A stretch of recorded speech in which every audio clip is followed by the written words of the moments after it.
Hello दोस्त, स्वागत है आप सभी को डेली करंट अफेयर वाली क्लास में। आज तारीख 11 अप्रैल 2024 है और आज जितने भी सारे तरह के करंट अफेयर के क्वेश्चंस बन सकते थे उन सारे के सारे इस क्लास में इंक्लूड है। तो अगर आप इस क्लास के पीडीएफ को डाउनलोड करना चाहते हैं तो वीडियो के नीचे डिस्क्रिप्शन में इसकी लिंक मिल जाएगा। वहां से आप जो है वो इजीली जा करके इसको आप डाउनलोड करके आप अपने फाइल में सेव करके रख सकते हैं। तो चलिए हम लोग शुरू करते हैं। मुझे पढ़ाते हुए आप लोगों के साथ ये 55 दिन हो गए हैं। 55 दिन हो गए हैं। मैं पिछले 55 दिन से आपसे करंट अफेयर के लिस्ट में जुड़ा हुआ हूँ। तो चलिए शुरू करते हैं। मोटिवेशन लाइन की बात करते हैं। तो मोटिवेशन लाइन में आपको एक ऐसी सुनाता हूँ मोटिवेशन लाइन जिससे आप जो है वो आग लगा दीजिएगा। तो मोटिवेशन लाइन इसमें मैंने ऐड नहीं कर पाया, कोई नहीं। तो मैं आपको एक जो है वो मोटिवेशन लाइन सुनाना चाहता हूँ।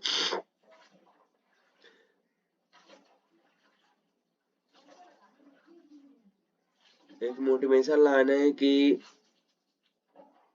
मत पूछो कि मेरी मंजिल कहाँ है, मत पूछो कि मेरी मंजिल कहाँ है, अभी तो सफर का इरादा किया है। ना हारूंगा हौसला, ना हारूंगा हौसला, ना हारूंगा हौसला उम्र भर, ना हारूंगा हौसला उम्र भर। ये मैंने किसी से नहीं खुद से वादा किया। बहुत ही मस्त लाइन है बहुत दोस्त, बहुत ही मस्त है। चलिए आज के क्वेश्चन, पहले नंबर क्वेश्चन चलते हैं।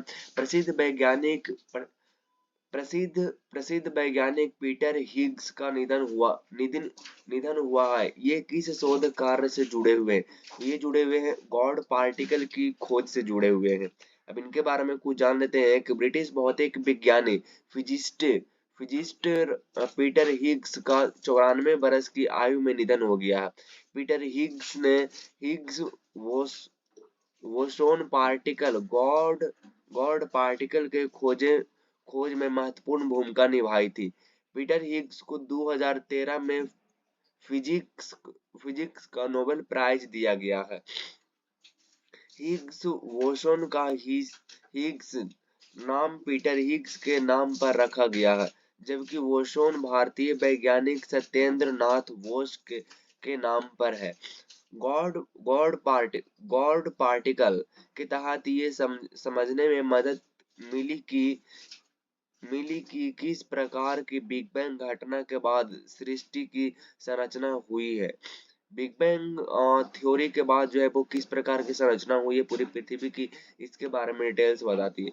अब हाल ही में कुछ निधन हुए हैं जिसके बारे में मैं आपको बताना चाहता हूँ कि अभिनेता एक थे जिनका हाल ही में निधन हो गया, जिसका नाम है विश्वेश्वर राव। उसके बाद में गजल गजल गायक जो कि पंकज उधास, महाराष्ट्र के पूर्व मुख्यमंत्री मनोहर जोशी, अभिनेता ऋतुराज सिंह। उसके बाद में जैन भिक्षु आचार्य विद्यासागर महाराज, कश्मीरी कवि और पत्रकार फारूक नाजकी, पूर्व क्रिकेटर के होयसला। उसके बाद में रेडियो प्रस्तोता अमीन सयानी, एससी के वरिष्ठ वकील फली फली एस नरीमन जो है वो हाल ही में निधन हो गया। आज का सेकंड नंबर क्वेश्चन है, जॉन एल जैक स्विगर्ट जूनियर पुरस्कार 2024 किसे सम्मानित किया गया? तो वो किया गया है इसरो को। इसरो के चंद्रयान 3 मिशन की टीम को अमेरिका के स्पेस फाउंडेशन द्वारा द्वारा अंतरिक्ष अन्वेषण के लिए 2024 के जॉन एल जैक स्विगर्ट जूनियर पुरस्कार से सम्मानित किया गया है। यह पुरस्कार 2004 से प्रदान किया जा रहा है। 2023 में नासा की James Webb space telescope team को जैक स्विर्ट पुरस्कार से सम्मानित किया गया है। James James Webb space telescope एक अंतरिक्ष टेलीस्कोप है। यह टेलीस्कोप नासा ने लॉन्च किया था। अंतरिक्ष भारतीय अंतरिक्ष अनुसंधान संगठन की बात करते हैं, यानी कि भारतीय अंतरिक्ष अनुसंधान संगठन या कि इसरो की बात करते हैं। इसकी स्थापना हुई थी 15 अगस्त 1969 को।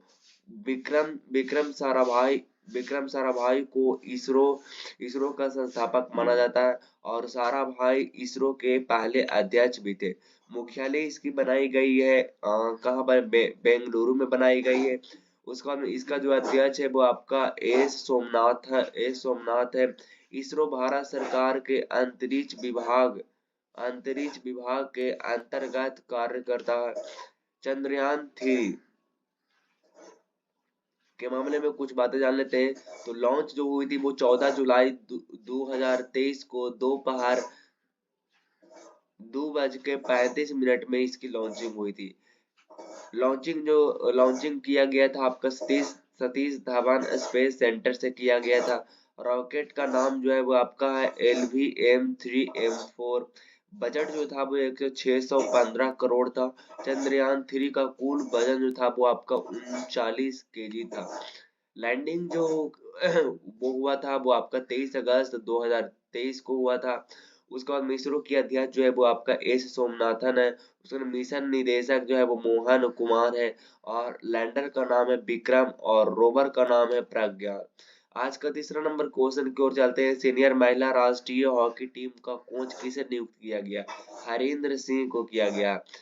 हरेंद्र सिंह की हॉकी हॉकी इंडिया ने राष्ट्रीय महिला हॉकी टीम कोच के रूप में नियुक्त किया गया है। हरेंद्र सिंह पूर्व भारतीय हॉकी खिलाड़ी है। उन्हें 2012 में द्रोणाचार्य पुरस्कार से सम्मानित किया गया। द्रोणाचार्य पुरस्कार उत्कृष्ट प्रशिक्षकों को प्रदान किया जाता है। इस पुरस्कार के अंतर्गत आपका जो 15 लाख रुपए की राशि मिलती है और ये जो द्रोणाचार्य पुरस्कार जो मिलती है वो आपका 1985 से मिलती है। 2017 एशियाई कप जीतने वाले सीनियर राष्ट्रीय महिला हॉकी टीम के कोच हरेंद्र सिंह थे। भारत में हॉकी इंडिया के द्वारा हाल ही हॉकी खेल का संचालन किया जाता है। इसका गठन 2008 में हुआ था। हॉकी हॉकी इंडिया के वर्तमान अध्यक्ष दिलीप तिर्की है। महत्वपूर्ण बातें जान लेते हैं तो आपका हार्दिक सिंह और सलीमा टेटे को हॉकी इंडिया के द्वारा 2023 में सर्वश्रेष्ठ हॉकी खिलाड़ी चुने गए हैं। और आपका जो है वो ओडिशा के मुख्यमंत्री नवीन पटनायक ने ओडिशा FIH ओडिशा हॉकी पुरस्कार विश्व कप 2023 नामक हॉकी टेबल बुक का विमोचन किया है। महत्वपूर्ण बात जान लेते हैं तो आपका राष्ट्रीय हॉकी खिताब 2023 पंजाब ने जीता है। उसने भारतीय महिला हॉकी टीम एशियाई चैंपियनशिप ट्रॉफी 2023 का खिताब जीता। अब आगे अगला नंबर क्वेश्चन है, कहता है WHO के अनुसार 2022 में हेपेटाइटिस संक्रमण से भारत में कितने लोगों की मृत्यु हुई है? तो वो आपका WHO के अनुसार जो हुआ वो आपका 1.23 लाख लोगों की जो है वो मौत हो गई है। WHO की वैश्विक हेपेटाइटिस रिपोर्ट 2024 के अनुसार 2022 में संक्रमण के हेपेटाइटिस वायरल बीमारी से भारत में 1.23 लाख लोगों की मौत हो गई है। वैश्विक हेपेटाइटिस रिपोर्ट 2024 को 9 से 11 अप्रैल 2024 तक पुर्तगाल की राजधानी लिब्सन में आयोजित विश्व हेपेटाइटिस शिखर सम्मेलन के द्वारा जारी किया गया है। WHO ने 2030 तक दुनिया भर में हेपेटाइटिस को खत्म करने का लक्ष्य रखा। WHO के अनुसार 2022 में कोविड-19 के बाद संक्रामक रोगों में वायरल हेपेटाइटिस और तपेदिक मृत्यु के दूसरे प्रमुख कारण थे। 2022 में 187 देशों ने अनुमानित 1.3 मिलियन लोगों की मृत्यु वायरल हेपेटाइटिस के कारण हुई है। हेपेटाइटिस एक विषाणु जनित रोग है। हेपेटाइटिस यकृत को प्रभावित करने वाला रोग है। हेपेटाइटिस में यकृत में सूजन आ जाती है। हेपेटाइटिस वायरस के पांच मुख्य प्रकार है ABCDE और हेपेटाइटिस बी को टीकाकरण के माध्यम से रोग रोका जा सकता है। विश्व स्वास्थ्य संगठन की बात आई तो इसकी स्थापना हुई थी 7 अप्रैल 1948 को और जिसकी मुख्यालय है वो आपका जान लेने की बात कही गई है। और इसका जो प्रमुख है वो आपका डॉक्टर टेड्रोस अधनोम घेब्रेयेसस है। डब्ल्यूएचओ ने कोरोना वायरस के लिए एक वैश्विक नेटवर्क कोविनेट लॉन्च किया था। डब्ल्यूएचओ ने नेल्सन मंडेला पुरस्कार 2024 निमहंस नामक संस्थान को दिया गया।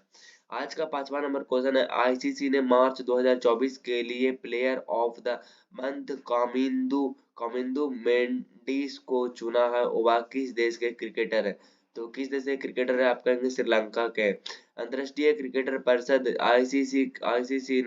आईसीसी ने श्रीलंका क्रिकेटर कामिंदु मेंडिस मेंडिस को मार्च 2024 के लिए प्लेयर ऑफ द मंथ के रूप में चुना। महिला वर्ग में इंग्लैंड की मैया वाउचर को प्लेयर ऑफ द मंथ चुना गया। ICC player of the month पुरस्कार की शुरुआत 2021 में की गई थी। फरवरी 2024 में ICC player of the month Yashasvi Jaiswal को चुना गया था। भारतीय अमेरिकी गोल्फर अक्षय भाटिया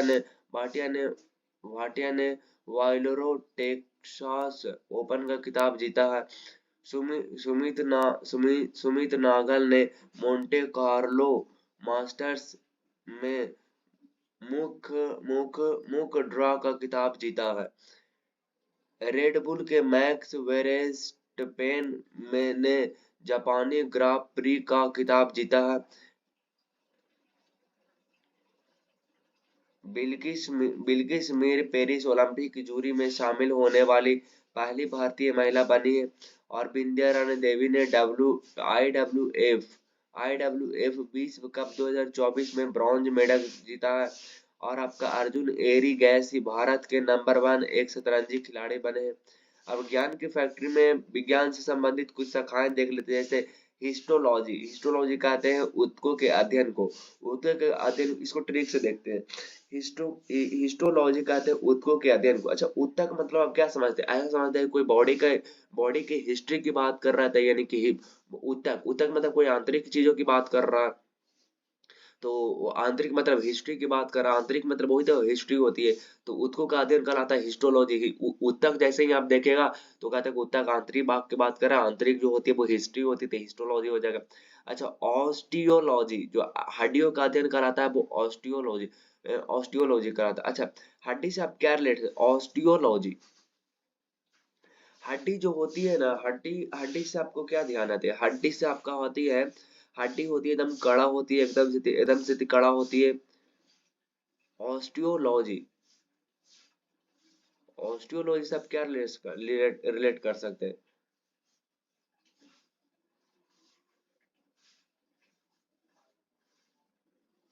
हड्डी इतनी मजबूत होती है, इतना स्ट्रांग होती है कि वो ऑर्बिट में भी चल जाएगा तो वो नहीं गलेगा, ऑर्बिट में भी चल जाएगा तो वो नहीं गलेगा।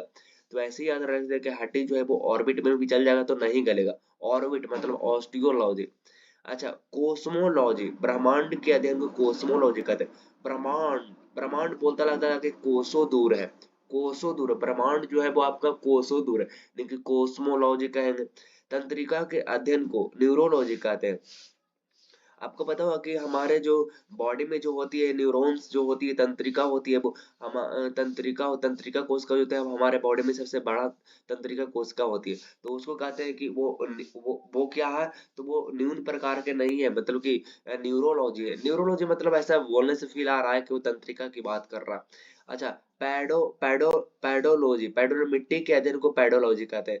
देखिएगा, आप जब क्रिकेट वगैरह खेलते हैं तब वो पैड बहानता, तो पैड बहानता है इसलिए ताकि मैं गिरूं जमीन पर, मिट्टी पर गिरूं तो मुझे जो है वो खुजले नहीं, क्योंकि क्रिकेट जो खेलती है वो मिट्टी पर ही खेला जाता है।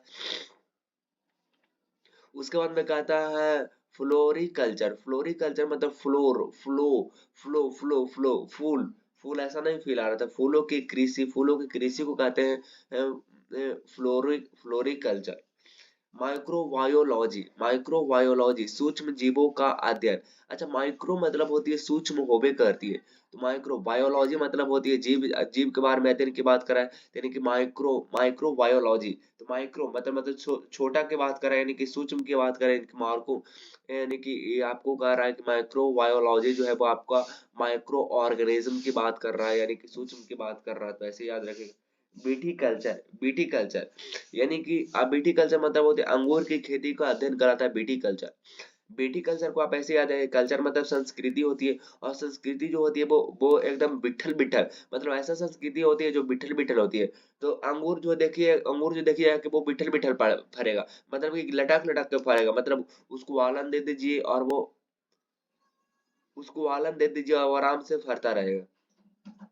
उसके बाद में साइटोलॉजी, जीव जीव कोशिका के अध्ययन को साइटोलॉजी कहते हैं। अच्छा साइटोलॉजी कैसे याद है? साइट साइट मतलब आप देखें कि जीव जीव जो होता है ना जीव जो होता है ना जीव जीव जो होती है वो साइट जीव जो होती है ना वो आपका धरती पर ही रहती है, कोई साइट वगैरह अगर लॉन्च करते हैं तो उसमें नहीं जाती है। तो साइट जीव जो है वो साइट में। उसका हमने सेरी कल्चर मतलब ऐसा लग रहा है कि रेशम की बात कर रहा। अच्छा एक बार इसको रिवीजन कर लेते हैं। हिस्टोलॉजी आपको मैंने बताया कि हिस्टोलॉजी का मतलब होती है कि जैसे लग रहा है कि हिस्टोलॉजी मतलब कि ऊतक के बारे में बात कर रहा है। ऑस्टियोलॉजी, अच्छा ऑस्टियोलॉजी, ऑर्बिट में भी आप हार्डी को भेज दीजिएगा तो वो गलेगा नहीं। कोस्मोलॉजी, ब्रह्मांड में जो है वो कोसों दूर ब्रह्मांड में। न्यूरोलॉजी, वो तंत्र की कोशिका की बात कर रहा है। पैडोलॉजी मतलब मिट्टी के अध्ययन कर रहा है कि पैड जो खेलती है वो मिट्टी में बांधकर खेलती है। उसका ना फैरो फ्लोरिकल्चर आपका जो फूल की बात है ऐसा लग रहा है। माइक्रोलॉजी मैंने आपको बताया कि माइक्रो मतलब होती है छोटा होवे करती है, तो माइक्रो ऑर्गेनिज्म की बात कर रहा है। और जो बीटी कल्चर मैंने आपको बताया था कि बीटी कल्चर जो होती है बीटी कल्चर, कल्चर मतलब संस्कृति, और आपका जो बीटी मतलब बिठल बिठल टाइप के आलन देकर के फटती है तो वो अंगूर की खेती हो जाती है। साइटोलॉजी, अच्छा साइट साइट जब धरती पर आती है तो जीव रहती है, तो साइट ऊपर जब भेजते हैं किसी चीज को तो वो जीव नहीं रहती है। सेरीकल्चर मतलब रेशम की बात कर रही है तो इजी है। तो बिल्कुल देखिए हम लोगों की जो वो आराम से हो गया है। अगला नंबर क्वेश्चन है वैश्विक हवाई अड्डा संचालन के प्रमुख के रूप में किसे नियुक्त किया गया? तो वो नियुक्त किया गया आपका जयराज सन एयर इंडिया ने जयराज सनमुगम को वैश्विक हवाई अड्डा संचालन प्रमुख के रूप में नियुक्त करने की घोषणा की है। सनमुगम ने बैंगलोर इंटरनेशनल एयरपोर्ट लिमिटेड के लिए काम किया है। एयर इंडिया की बात करते हैं तो भारत की एयरलाइन कंपनी है। इसका स्वामित्व टाटा समूह के पास है। इसका मुख्यालय गुड़गांव में है और अध्यक्ष जो है वो एन चंद्रशेखरन है, और सीईओ और एमडी बने हैं आपका कैंपबेल विल्सन है। हाल ही में नियुक्त किए गए कुछ आप पॉइंट्स देख लेते हैं। तो मुस्तफा सुलेमान माइक्रोसॉफ्ट के एआई प्रमुख बने। दीपक कुमार यूपी के नए गृह सचिव के रूप में नियुक्त किए गए हैं। संजय मुखर्जी पश्चिम बंगाल के नए डीजीपी हैं। और विनय कुमार जो कि रूस में भारत के राजदूत के रूप में नियुक्त किए हैं। टी आर्मस्ट्रांग चांगसंग जो कि क्यूबा में भारत के राजदूत के रूप में नियुक्त किए गए हैं।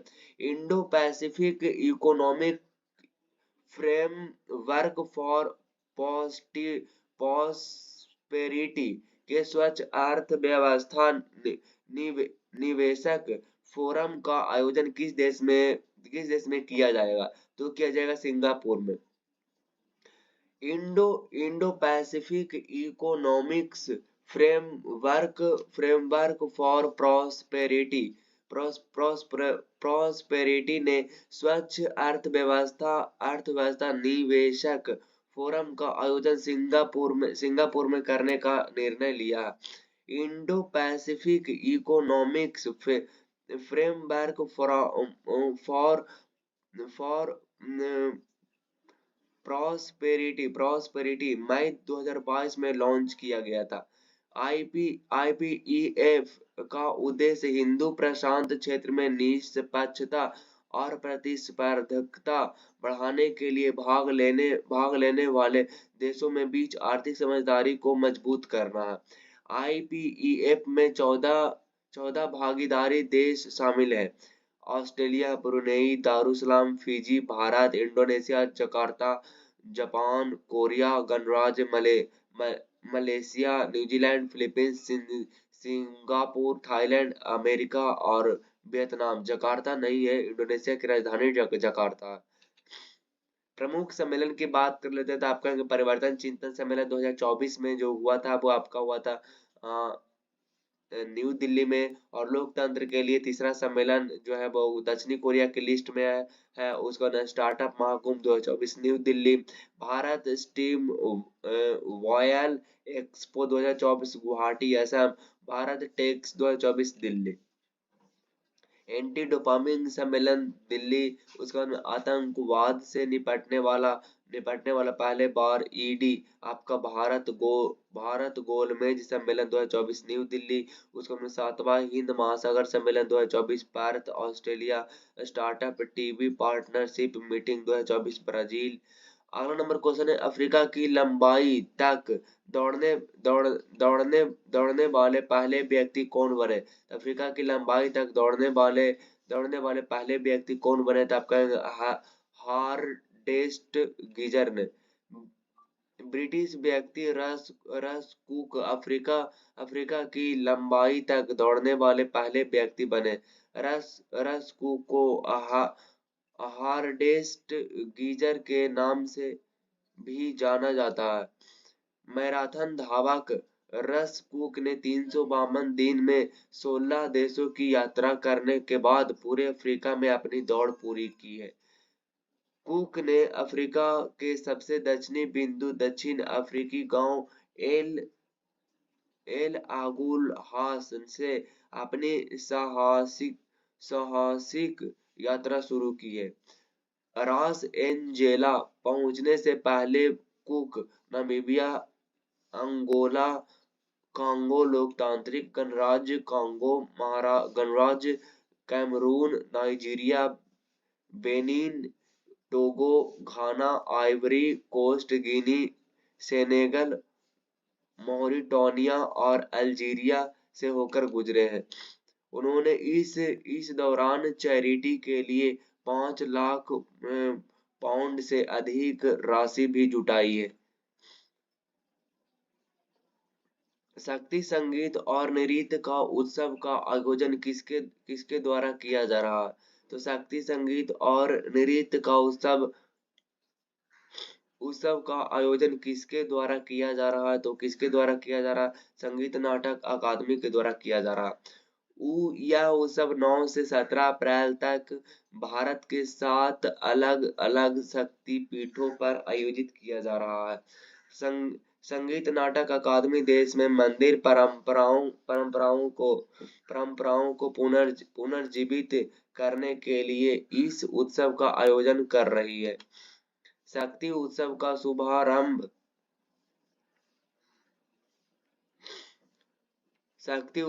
शुभारंभ 9 अप्रैल से गुवाहाटी के कामाख्या मंदिर से शुरू है। यह महालक्ष्मी मंदिर कोल्हापुर महाराष्ट्र ज्वालामुखी मंदिर आपका जो है कांगड़ा हिमाचल प्रदेश त्रिपुरा उसके बाद में सुंदरी उदयपुर आपका त्रिपुरा अंबाजी मंदिर बनासकांठा गुजरात जय दुर्गा शक्तिपीठ देवघर झारखंड में जारी रहेगा। इसका समापन 17 अप्रैल 2024 को शक्तिपीठ मां हरसिद्धि मंदिर जय सिंहपुर उज्जैन मध्य प्रदेश में होगा। संगीत नाटक अकादमी भारत की संगीत एवं नाटक की राष्ट्रीय स्तर की सबसे बड़ी अकादमी है। इसका मुख्यालय न्यू दिल्ली में है। वर्तमान अध्यक्ष आपका संध्या पुरेचा है। स्विगी ने पानी पर फूड डिलीवरी सर्विस कहां से शुरू की है। तो क्या है, श्रीनगर से। स्विगी ने अब पानी पर भी अपनी फूड डिलीवरी सर्विसेज शुरू कर दी है। कंपनी ने इसकी शुरुआत जम्मू एंड कश्मीर में की है। स्विगी ने श्रीनगर की डल लेक पर हाउस बोट्स तक खाना पहुंचाने के लिए अपनी सर्विसेज का विस्तार किया। अपनी कंपनी के डिलीवरी पार्टनर्स इन तैरती हाउस बोट्स तक पहुंचने के लिए शहर की फेमस शिकारा बोट्स का इस्तेमाल करेंगे। स्विगी ने 2022 में श्रीनगर में ऑपरेशन शुरू किया था। स्विगी के बारे में जान लेते हैं। स्विगी एक भारतीय ऑनलाइन फूड ऑर्डरिंग और डिलीवरी प्लेटफॉर्म है। स्विगी की स्थापना 2014 में की गई थी। इसका मुख्यालय बेंगलुरु में है। अब ट्रिपल आर के लिए आप तैयार हो जाइए। हाल ही में भारत रत्न 2024 से किसे सम्मानित किया गया है? तो आपका किया गया है पीवी नरसिम्हा राव को, चौधरी चरण सिंह को और एम ए स्वामीनाथन को। मतलब उपयुक्त मतलब सभी। खेलो इंडिया यूनिवर्सिटी गेम्स 2024 का शुभारंकर कौन था? तो आप कहेंगे एस लक्ष्मी था। पीएम मोदी ने तालाब वीरा थर्मल पावर प्रोजेक्ट की आधारशिला किस राज्य में रखी गई है? तो आप कहेंगे ओडिशा में। किस देश में भारत का digital payment system UPI launch किया गया था? तो आप कहेंगे फ्रांस के द्वारा। मिशन ओ नील नील यूनाइटेड किंगडम के किस हिस्से की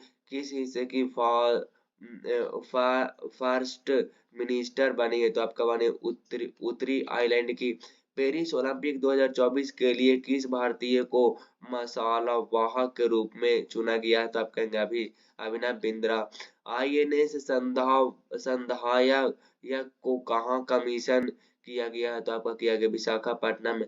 ब्रॉन्ड गार्जियन शिप इंडेक्स 2024 में दुनिया के सबसे पावरफुल सीईओ कौन बने? तो आपका बने मुकेश अंबानी।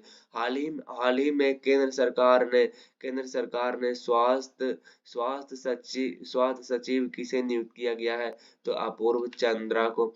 भारत का पहला निजी क्षेत्र द्वारा निर्मित पृथ्वी अवलोकन उपग्रह किस कंपनी ने लॉन्च किया है? 10 अप्रैल की करंट अफेयर है।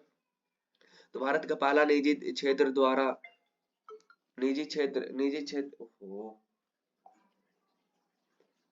भारत का पहला निजी क्षेत्र द्वारा निर्मित पृथ्वी अवलोकन उपग्रह किस कंपनी के द्वारा लॉन्च किया गया? तो टाटा एडवांस सिस्टम लिमिटेड।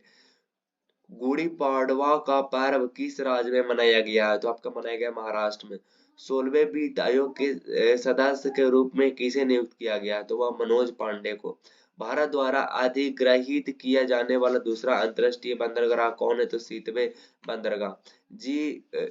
जिंग नामक एक नई स्वर्ण समर्पित मुद्रा किस देश में शुरू की गई? तो आपका जिम्बाब्वे में।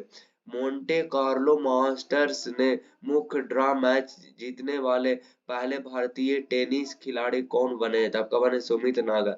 भारतीय सेना को किस देश में निर्मित 24 Igla S man portable air defence system की पहली खेप मिल गई है? तो आपका मिल गया रूस में। विश्व होम्योपैथिक दिवस कब मनाई जाती है? 10 अप्रैल को मनाई जाती है। जॉन टीनीस वुड का संबंध किस देश से है जो वर्तमान में दुनिया के सबसे बुजुर्ग व्यक्ति बन गए? तो आप कहेंगे इंग्लैंड। भारत को पीछे छोड़ते हुए रूस के सबसे अधिक क्रूड ऑयल का आयात किस देश में हुआ था? आप कहेंगे चीन। लूसेंट के स्पोर्ट्स वाले चीज को देख लेते हैं, स्पोर्ट्स ज्ञान को देख लेते हैं। निम्नलिखित में से कौन सा सुमेलित नहीं है? अभिनव बिंद्रा जो कि निशानेबाजी से संबंधित है, ये बात सही है। माइकल फेलेक्स तैराकी से संबंधित है। उसके बाद मारिया शारापोवा बैडमिंटन से संबंधित है, ये गलत है। मोहम्मद आसिफ क्रिकेट है, ये सही है। तो आपका ऑप्शन नंबर 1 सी सही हो जाएगा। निम्नलिखित में से कौन फार्मूला 1 से संबंधित है? तो आपका फार्मूला 1 से संबंधित आपका नारायण कार्तिकेयन। निम्नलिखित में से कौन सा एक सही सुमेलित नहीं है? तो आपका सुमेलित नहीं है, आपका जो है वो जीव मिल्खा सिंह एथलेटिक्स सही है। पंकज अडवाणी बिलियर्ड्स एवं स्नूकर। आपका झूलन गोस्वामी क्रिकेटर से। तानिया सचदेव शतरंज से, ये गलत है। डेविड बेकम किस खेल से जुड़ा हुआ है? तो वो आपका फुटबॉल से। टाइगर वुड किस खेल से संबंधित है? आपका गोल्फ से। अगला नंबर है आपका जो है वो टेस्ट होने की बात है, तो 11 अप्रैल की टेस्ट को आप कितने ध्यान से देखें। द्रोणाचार्य पुरस्कार के अंतर्गत कितनी राशि दी जाती है? तब कहेंगे 15 लाख। इसरो की स्थापना कब हुई थी? 1969 में की गई थी। पीटर हिग्स को किस वर्ष नोबेल पुरस्कार दिया गया? तब कहेंगे 2013 में दिया गया। हेपेटाइटिस शरीर के किस अंग को प्रभावित करता है? लीवर को करती है। उसका हमने कैंपबेल विल्सन किस कंपनी में सीईओ और एमडी बने? तो आपका बने एयर इंडिया। भारत टेक्स 2024 का आयोजन कहाँ हुआ? तो आप कहेंगे कि न्यू दिल्ली में हुआ। विश्व स्वास्थ्य संगठन का मुख्यालय कहाँ है? तो आप कहेंगे जानलेवा में, जानलेवा। विंध्या रानी देवी ने IWF विश्व कप 2024 में कौन सा मेडल जीता है? तो आप कहेंगे ब्रॉन्ज मेडल जीता है। चंद्रयान 3 किस वर्ष लॉन्च किया गया था? 2023 में लॉन्च किया गया था। Indo Pacific economics framework for prosperity में किस देश शामिल है? तो आप कहेंगे कि वो 14 देश शामिल है। आज का सवाल है, John John L Jack Swigert junior पुरस्कार 2024 से किसे सम्मानित किया गया है? ये आपके लिए सवाल है। आज का सवाल है, गुड़िया पावा का पर्व किस राज्य में मनाया गया है? और अगर आपने मेरे टेलीग्राम चैनल से ज्वाइन नहीं किया तो ज्वाइन कर लीजिए, उसकी लिंक वीडियो के नीचे डिस्क्रिप्शन में मौजूद है। बाकी चैनल को सब्सक्राइब करें, बेल आइकन दबाएं और लाइक करें, शेयर करें, कमेंट करें।